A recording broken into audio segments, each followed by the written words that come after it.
পুলসিরাত শব্দটি শুনলেই আমাদের কল্পনাতে একটি পথ ভেসে ওঠে। পুলসিরাত মূলত জান্নাতে পৌঁছানোর একমাত্র পথ।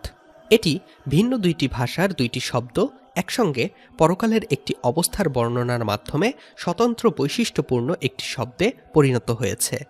পুলসিরাত কি ঘটনার সঙ্গে এটি সম্পর্কিত? আজকের ভিডিওটিতে সেই বিষয়েই আলোচনা করব ইনশাআল্লাহ।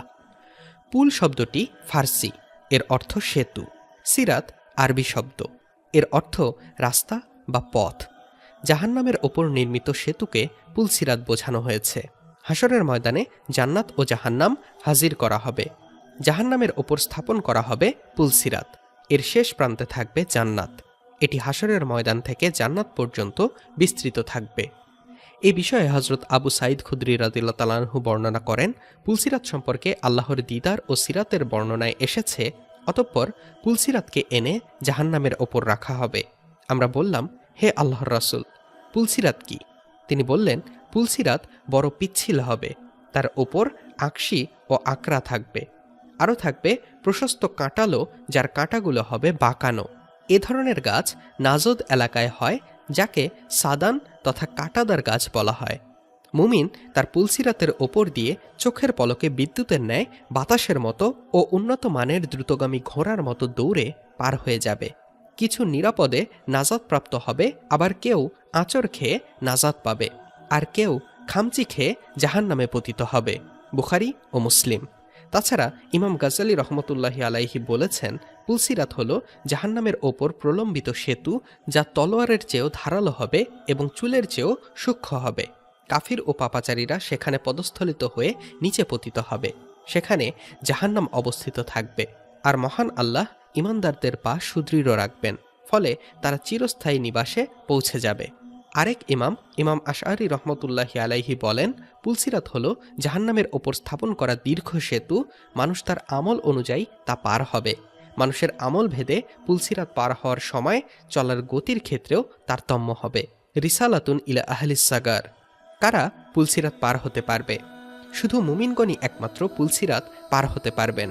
আর কাফের ও মুশরিকদের প্রত্যেকটি দল দুনিয়ায় যেসব মূর্তি ও শয়তান ইত্যাদি বাতিল উপাস্যের আনুগত্য ও ইবাদত করত, সেসব উপাস্য ও নেতাদের সঙ্গে জাহান্নামের আগুনে নিক্ষিপ্ত হবে।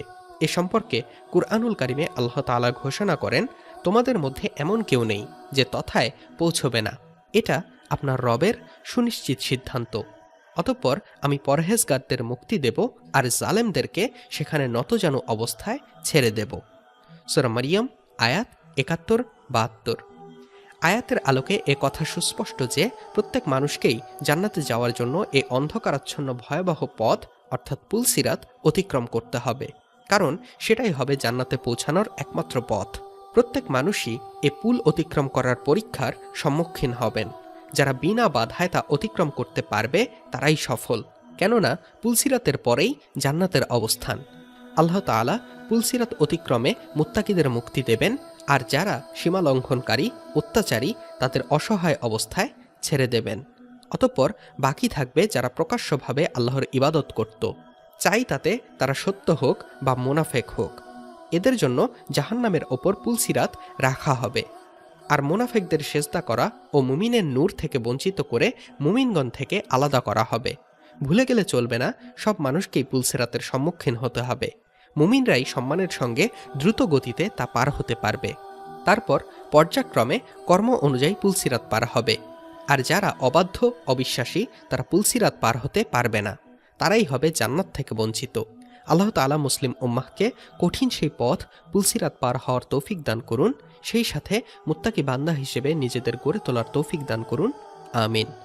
আপনিও কমেন্ট বক্সে আমিন লিখুন। এই ভিডিওটি শেয়ার করে ইসলামের বাণীকে ছড়িয়ে দিয়ে সওয়াবের কাজে অংশ নিতে পারেন। এতক্ষণ ধৈর্য সহকারে ভিডিওটি দেখার জন্য আপনাকে অসংখ্য ধন্যবাদ। সবার সুস্থতা কামনা করে আজকের ভিডিওটি এখানেই শেষ করছি। আল্লাহ হাফেজ।